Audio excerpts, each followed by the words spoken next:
देखिए, पुलिस का बेसिक काम यही है कि सबको सुनना है, नहीं करना वही है जो सही। कहने का मतलब यही है कि जो प्रेरणा मिलती है वो स्वतः जागृत होती है।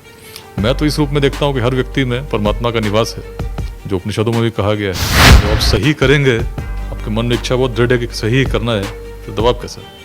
तो दबाव चूँकि सिस्टम है, समाज है, तो समाज में तो अनेक प्रकार के दबाव आते हैं जाते हैं।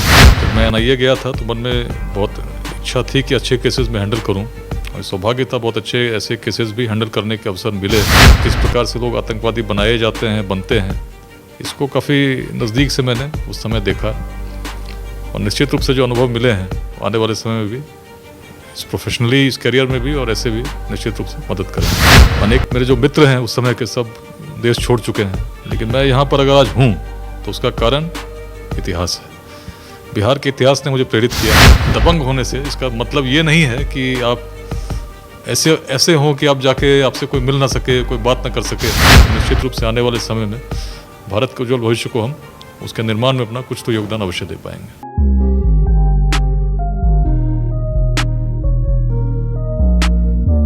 नमस्कार, स्वागत है आपका तीखी बात में। मैं चंदन राज, भारत लाइव देख रहे हैं आप। तीखी बात एक ऐसा कार्यक्रम है जिसमें हम ऐसे शख्सियत से आपको मिलाते हैं जो राज्य और देश में प्रसिद्ध तो हैं ही, साथ ही साथ यूथ के बीच काफ़ी पॉपुलर हैं, इतिहास के जानकार भी हैं, और वो जहाँ भी गए हैं वहाँ की जनता ने उन्हें बेपनाह प्यार दिया है।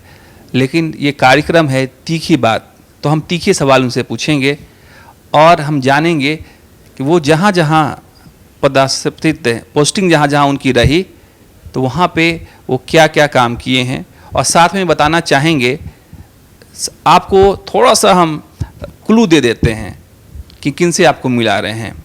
वो पटना के SSP रह चुके हैं, और जब वो पटना के SSP थे तो इतना अच्छा वो उन्होंने काम किया कि जब वो यहाँ से ट्रांसफ़र हो रहे थे तो पूरे जनता ने सड़क जाम किया और उनको नहीं जाने के लिए कहा। लेकिन ट्रांसफ़र पोस्टिंग एक प्रक्रिया होती है, तो जाना पड़ा उनको।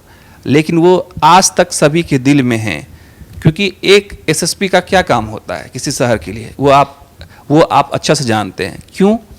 क्योंकि एक शहर को क्या चाहिए? शांति। महिलाओं को क्या चाहिए? आत्मविश्वास, कि वो शहर में आसानी से घूम सके, अपराधी तत्वों पर लगाम लगाए, और चाहे सत्ता पक्ष हो या विपक्ष हो, SSP वहाँ पे अपने कार्य का सतता से निर्वहन करे। इन्होंने किया। तो आप देर नहीं करेंगे, मिलवाते हैं सुप्रसिद्ध IPS अधिकारी, वर्तमान ATS के DIG विकास वैभव सर से।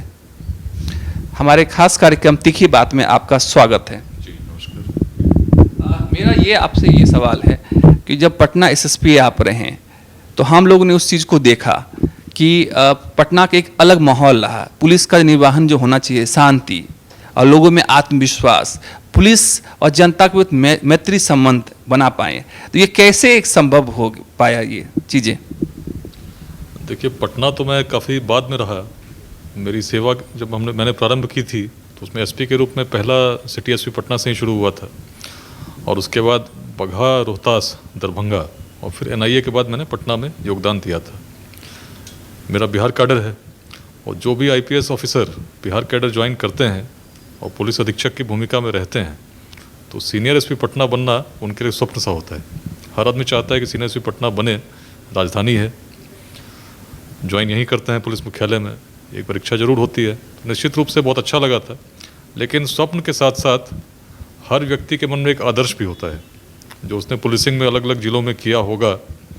जब उसकी पोस्टिंग पटना में होती है तो एक बड़ी चुनौती होती है कि जिस पहचान के लिए आप जाने गए, उस पहचान को आप राजधानी में कायम रख पाते हैं या नहीं रख पाते हैं।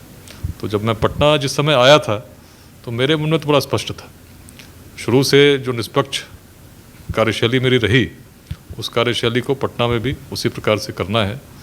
और कभी भी जो सोच रही है, हर व्यक्ति में एक ही प्रकार का भाव मैं देखता हूँ, नहीं किसी से आसक्ति, नहीं किसी से द्वेष। इस भावना को लेकर यदि पुलिस काम करती है तो सज्जनों के लिए उसी प्रकार के लिए सज्जन बनती है, और अपराधियों के लिए उसी प्रकार की दुर्जनता का एक संकेतक बन जाती है। इसको हम कहते हैं ना, जैसे कि तो उसी प्रकार की एक छवि बनाने का पुलिस का हम लोगों ने प्रयास किया। और यदि आप कहते हैं कि उसमें आपने कुछ अनोखा पाया, तो अनोखा कुछ नहीं था, पुलिस बस अपना काम कर रही थी। आप बोले पुलिस अपना काम कर रही थी, तो मेरा ये सवाल है कि पुलिस अगर अपना काम कर रही थी तो आपका जो टेन्योर है अब तक का सबसे बेस्ट माना जाता है, क्योंकि हम लोग पत्रकार हैं, समाज में रहते हैं और बहुत सारी चीज़ें, विवादित चीज़ें भी हुई, लेकिन वो विवाद आपसे रिलेट नहीं था, अलग चीज़ों से था। उस विवाद को आपने एक अच्छे पुलिसकर्मी के तौर पे उसको ठीक किया, चाहे वो अनंत सिंह का प्रकरण हो, वहाँ पे एक साहस का प्रतीक किया, वो एक दृढ़ता का प्रतीक आप बोल सकते हैं, क्योंकि राजनीतिक दबाव होता है इन चीज़ों पे, तो वो कैसे कर पाए आप? जब आप सही करेंगे, आपके मन में इच्छा बहुत दृढ़ है कि सही करना है, फिर दबाव कैसा है? तो दबाव चूँकि सिस्टम है, समाज है, तो समाज में तो अनेक प्रकार के दबाव आते हैं जाते हैं, लेकिन उस दबाव को आपको किस प्रकार से ग्रहण करना है, किस प्रकार से वो आपको प्रभावित कर सकेगी, यह तो आपका निर्णय है। तो निर्णय तो लेने के लिए आप स्वच्छंद हैं, और यदि मन में आपकी दृढ़ इच्छा हो कि कुछ परिवर्तन होना चाहिए, और जो परिवर्तन हो सकारात्मक होना चाहिए, उस दृढ़ इच्छा शक्ति के साथ यदि आपने सेवा में योगदान देने का मन बना लिया हो, तो फिर दबाव प्रभावित नहीं करते। इसको आप चाहे जिस रूप में लें, चाहे कड़क बोलें चाहे जो बोलें, मैं तो इसको केवल यही देखता हूँ कि पुलिस अपना काम यदि निष्पक्ष रूप से करेगी तो बहुत चीज़ों की समस्याओं का समाधान स्वतः हो जाता है। यहाँ हम जिक्र करना चाहेंगे, इसी से रिलेटेड सवाल है कि आप चाहे वो सत्ता पक्ष हो या विपक्ष हो, चाहे वो कितना बड़ा भी ओहदा का नेता हो, अगर छोटी सी भी गलती आपके टेन्योर में हुआ है तो आपने कार्रवाई करने में देर नहीं लगाई। चाहे हम अशोक चौधरी जो कि मंत्री रह चुके हैं, अभी सत्ता पक्ष में हैं, चाहे विपक्ष में आरजेडी के बड़े बड़े नेता भी, किसी से आप ना डरे, निर्भीक होके अपनी जिम्मेदारी निभाएं। जैसे ये देखना बड़ा विरल होता है आपके विभाग में खासकर। नहीं, इसमें मैं ऐसा कुछ नहीं देखता, मैं तो सिंपली यही देखता हूँ कि भाई यदि किसी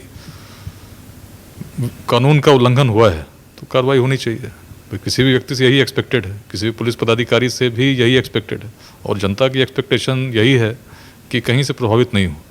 जब उसके मन में विश्वास ये उत्पन्न हो जाएगा कि पुलिस किसी से प्रभावित नहीं होगी, तो बहुत तरह की सूचनाएं भी मिलेंगी। तो जैसा मैंने पहले कहा, बहुत सारे काम स्वतः हो जाते हैं। और जहाँ तक हिम्मत की बात है या हिम्मत नहीं होने की बात है, तो मैं तो इसको इस रूप में देखता हूँ कि यदि जो पुलिस का काम है उसको आप सोचें क्या काम है, तो फिर हिम्मत अपने आप आती है। वो तो पुलिस का काम ही है, सारे संसाधन आपको उसी के लिए उपलब्ध कराए गए हैं। तो अगर किसी ऐसे व्यक्ति की गिरफ्तारी करनी हो जिसमें आपको लगता है कि प्रदर्शन हो सकता है, विधि व्यवस्था की समस्या हो सकती है, तो आपको पूरी तैयारी के साथ जाना होगा। और संसाधनों की कोई कमी तो है नहीं, पूरे जिले का बल आपके साथ होता है, आवश्यकता इच्छा शक्ति की होती है। तो उसमें यदि मन क्लियर हो तो कहीं कोई द्वंद्व है ही नहीं। आप एक ऐसे एसएसपी के रूप में भी जाने जाते हैं जो कि प्रशासन को तो ठीक कर ही रहा था, लेकिन उन्होंने पटना को भी साफ सफाई पे ध्यान दिया। खासकर आपको जो बेकार के होर्डिंग पोस्टर, अवैध होर्डिंग पोस्टर थे, उस पे भी आपने कार्रवाई की। और मैं कहना ये भी चाहूँगा कि एक समय ऐसा आया कि उसी होर्डिंग पोस्टर के वजह से आप पटना से पूर्णिया तक भी चले गए। नहीं, ऐसा नहीं है। देखिए, ऐसा सीधी बात यही है कि जो भी कानून है उतना ही महत्वपूर्ण है। ऐसा मान के जब हम काम करेंगे, तो चाहे डिफेसमेंट ऑफ प्रॉपर्टी एक्ट हो, चाहे कैटल ट्रेसपास एक्ट हो, सबका वही महत्व है। तो जो जिस कार्रवाई की आप बात करें, डिफेसमेंट ऑफ प्रॉपर्टी एक्ट में कार्रवाई चल रही थी। तो जब मन स्पष्ट हो कि कानून का राज होना चाहिए, तो कानून का राज तो हर कानून के लिए लागू होगा ना। तो वही पुलिस अपना काम करती है।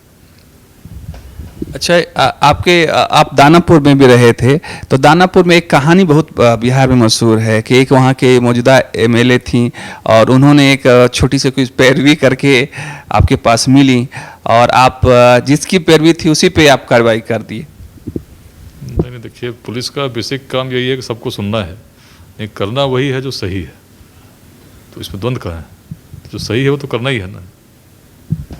यासीन भटकल जो कि देश ने दुनिया का सबसे दुर्दांत अपराधी आतंकवादी था, और आप एनआईए में एक बढ़िया अफसर रहे, तो कैसे पकड़ने में सफल रहे आप? देखिए, अभियान की बहुत सारी डिटेल्स तो बतानी उचित नहीं है, और इतना ज़रूर है जो बात आप कह रहे हैं। जब मैं एनआईए गया था तो मन में बहुत इच्छा थी कि अच्छे केसेस में हैंडल करूं, हमें सौभाग्य था, बहुत अच्छे ऐसे केसेस भी हैंडल करने के अवसर मिले। बाद में उसके पूरे अनुसंधान को भी परिणति तक पहुंचाने का अवसर मिला। उस क्रम में मैंने बहुत कुछ सीखा है। देश भर के बहुत ठिकानों में घूमने का भी अवसर मिला और देश के साथ साथ विदेशों में भी किस प्रकार से पुलिस काम करती है इसको भी मैंने बहुत नज़दीक से देखा है। तो as a police officer I grow up, और विशेष रूप से जो आतंकवाद है उसमें किस प्रकार की सोच के साथ लोग आते हैं, किस प्रकार से लोग आतंकवादी बनाए जाते हैं, बनते हैं, इसको काफ़ी नज़दीक से मैंने उस समय देखा।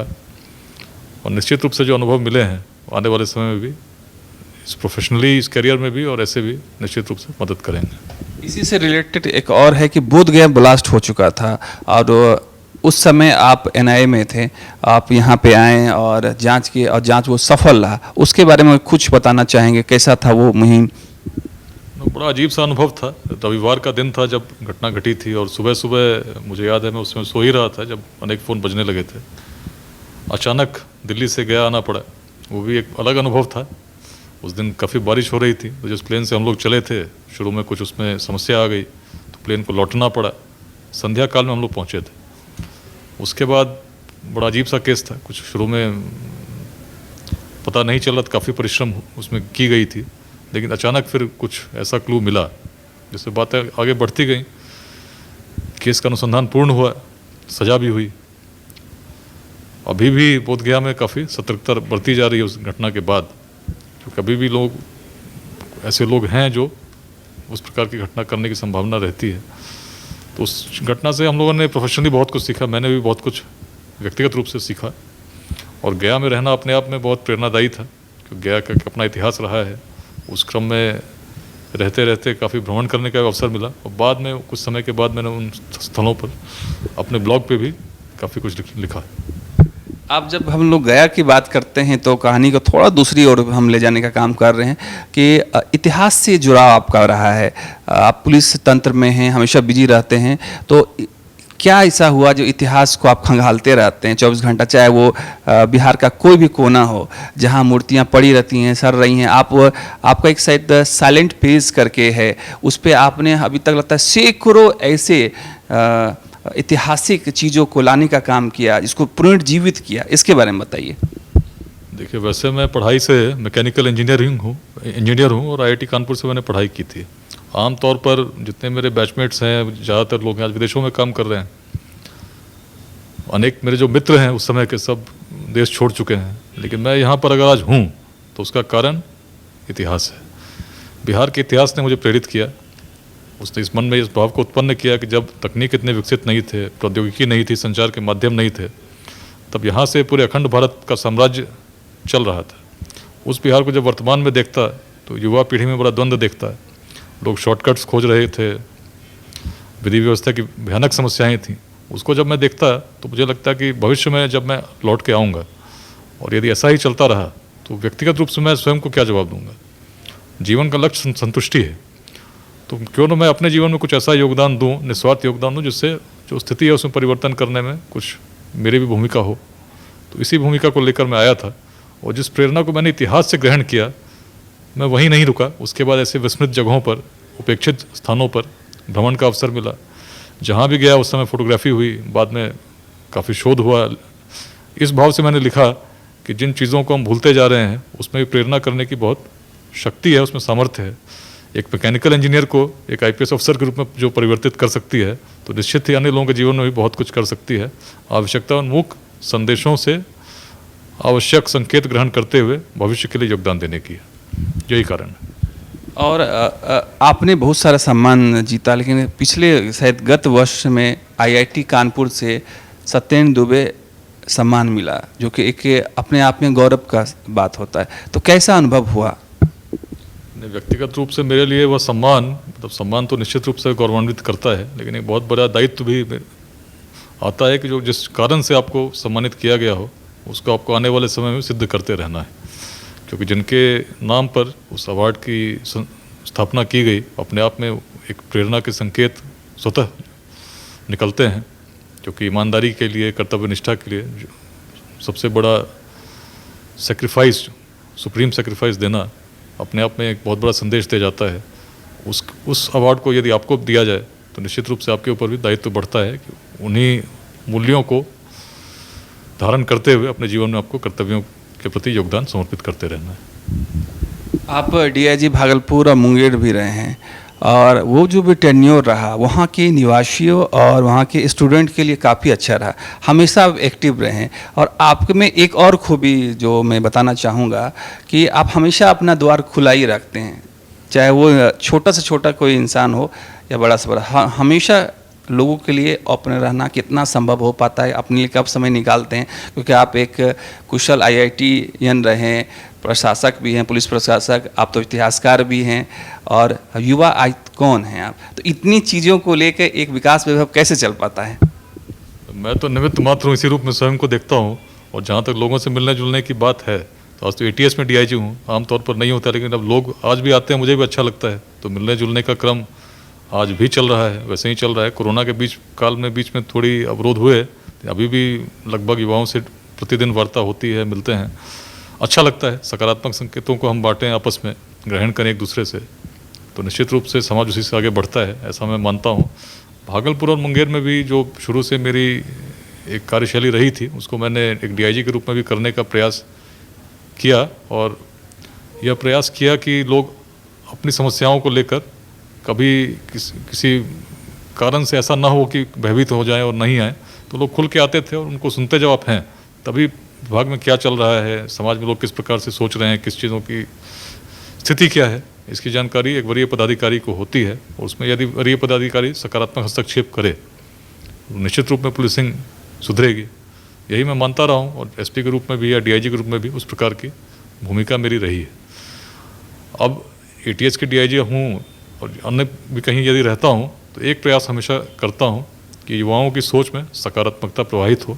उसके सोशल मीडिया का भी उपयोग करता हूँ, और बहुत कुछ हमारे ग्रंथों में है, इतिहास में है, जो बिल्कुल उपेक्षित है, विस्मृत है। उससे यदि हम प्रेरणा ग्रहण करेंगे, तो निश्चित रूप से आने वाले समय में भारत के उज्ज्वल भविष्य को हम उसके निर्माण में अपना कुछ तो योगदान अवश्य दे पाएंगे। आप प्रशासक तो हैं, ये यूथ आइकॉन के तौर पे देश में फेमस है, सुपर कॉप आपको कहा जाता है, लेकिन सुपर कॉप से लोग डरता भी है। लेकिन आप में उल्टा है कि लोग यहाँ पे आते हैं। अभी मैं आ रहा था, बहुत सारे स्टूडेंट आपके साथ सेल्फी ले रहे थे, तो सुखद तो अनुभव होता ही होगा। लेकिन आप कैसे इतना समय निकाल पाए, खासकर युवाओं के लिए? जो आपने बात की, आप बहुत सारे कॉलेज में लेक्चर देते हैं, तो कैसे ये संभव हो पाता है, और क्या क्या हमारे माध्यम से भारत लाइव के माध्यम से क्या युवाओं को संदेश भी दीजिएगा आप? देखिए, पुलिस में 2 शब्द बड़े प्रचलित होते हैं, एक होता कड़क, एक होता दबंग। तो अक्सर आप देखेंगे मेरे बारे में इन शब्दों का प्रयोग भी किया जाता है, लेकिन इसमें मैं स्पष्ट कह दूं, इसका संबंध पुलिस के पदाधिकारी के कड़क होने से, दबंग होने से, इसका मतलब ये नहीं है कि आप ऐसे हों कि आप जाके आपसे कोई मिल ना सके, कोई बात ना कर सके। मतलब इसका बड़ा स्पष्ट है कि आप किसी भी, अगर कोई गलत चीज़ आपको करने को कहता है, तो आप प्रभावित नहीं होंगे। दबंगता का मतलब भी यही है। दबंगता का मतलब है कि यदि आपको सही काम करना है, उसके लिए आप किसी भी स्तर तक जा सकते हैं। और उसी प्रकार से जो है कड़क का मतलब यही है कि आप प्रभावित नहीं होंगे, आप सही ही करेंगे। लेकिन साथ साथ यदि आप ऐसे हो गए कि आपसे कोई मिल ना सके, तो आप फिर पुलिस पदाधिकारी रह ही नहीं जाते हैं। आपके द्वार खुले होने चाहिए, और आपको लोगों से मिलने जुलने में कोई अवरोधक नहीं होने चाहिए, तभी आपको सही सूचनाएं भी मिलेंगी। इसी को मैं मानता रहा हूँ, इसी प्रकार से मेरी कार्यशैली रही है, और अच्छा लगता है। और सकारात्मक विचार तभी मिलते हैं जब अच्छे लोग मिलें, या किसी के आप काम आ सकें। तो दिन भर में भी यदि आप 2-3 लोगों के भी काम आ जाते हैं, तो निश्चित रूप से सोचते समय बड़ी संतुष्टि मिलती है। इसी से एक सवाल मेरे मन में था कि सिंघम विकास वैभव, जब आप पटना SSP थे, सिंघम विकास वैभव, दबंग विकास वैभव, और वो सिंघम विकास वैभव के दिल में इतनी जगह समाज के लिए और कुछ करने के लिए, तो इस प्रेरणा कहाँ से मिला सिंघम विकास वैभव को? सिंघम या दबंग, वही मैंने बात कही ना। उसका मतलब है कि आप झुकेंगे नहीं, और कि जो सही हो, किसी व्यक्ति को न्याय दिलाने के लिए आप किसी स्तर तक जा सकते हैं, किसी से आप डरेंगे नहीं। अब उसको आप जो भी संज्ञा दे दें, लेकिन कहने का मतलब यही है कि जो प्रेरणा मिलती है वो स्वतः जागृत होती है। मैं तो इस रूप में देखता हूँ कि हर व्यक्ति में परमात्मा का निवास है, जो उपनिषदों में भी कहा गया है।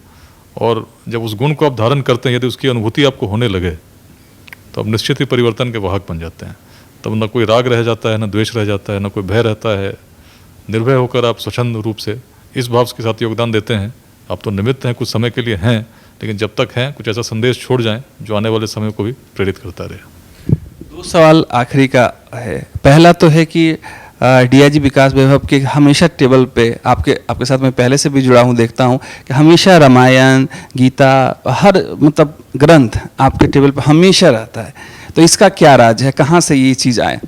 जैसे अभी आप देख रहे हैं 2 रामायण हैं, तो इसमें आजकल रामायण का मैं अध्ययन कर रहा हूँ, तो कोई ना कोई अध्ययन चल रहा होता है। तो कभी जब समय मिला वाहन में जाते समय कहीं भी, तो एक ग्रंथ उस समय चलता रहता है। लेकिन जिसका कारण ये भी है कि जो लोग मिलने आते हैं उसमें से कुछ लोग दे जाते हैं, तो वो भी है। तो आज जैसे 2 दिख रहे हैं, तो उसमें कुछ लोग आए थे और देकर गए हैं। और मतलब यही है कि जो प्रेरणा मिलती है तो निश्चित रूप से अपनी सांस्कृतिक विरासत से मुझे मिलती है और ग्रंथों के अध्ययन से मिलती है, जो समय पर जब भी द्वंद्व मन में होता है क्या करना है इस बात के लिए, और दृढ़ करती है कि जो सही है वही करना है, जो गलत है वो नहीं करना है। एक अच्छे पुलिसकर्मी को क्या क्या उनमें गुण होना चाहिए? देखिए, अच्छे पुलिसकर्मी को सबसे पहले तो ईमानदार होना चाहिए। यदि नहीं है तो फिर बाकी कोई बात रही नहीं गई, और जहाँ ये हो गई तो लगभग सारी बातें अपने आप हो जाती हैं। ईमानदार होना चाहिए, व्यवहारिक होना चाहिए, और जो भी पुलिस कोई अलग से नहीं आती, समाज से ही निकल के आती है, तो जिसको आप समाज में अच्छा कहते हैं, तो ऐसे गुण यदि उसमें हैं तो निश्चित रूप से अच्छा पुलिस पदाधिकारी होगा। भारत लाइव के माध्यम से देशवासी और बिहार वासी को क्या संदेश देना चाहेंगे, खासकर युवा वर्ग को? मैं सभी युवाओं से मैं यही कहना चाहूँगा, अपनी सांस्कृतिक विरासतों से प्रेरणा लेकर एक अच्छे भविष्य का निर्माण हम तभी कर पाएंगे जब पहले स्वतः स्थापित हो जाएं।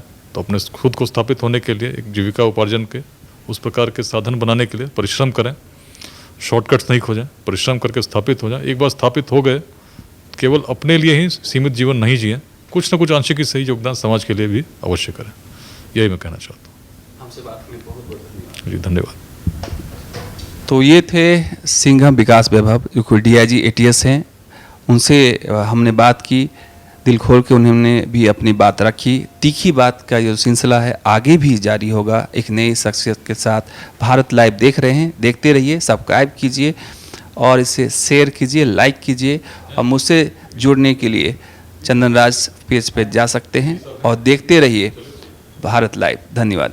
बढ़ाएं अपना कदम सक्सेस की ओर शिखर करियर इंस्टीट्यूट के साथ। शिखर करियर इंस्टीट्यूट पूर्वी भारत में एकमात्र कोचिंग संस्थान जो एक्सक्लूसिवली है मेडिकल एंट्रेंस एग्जाम के लिए।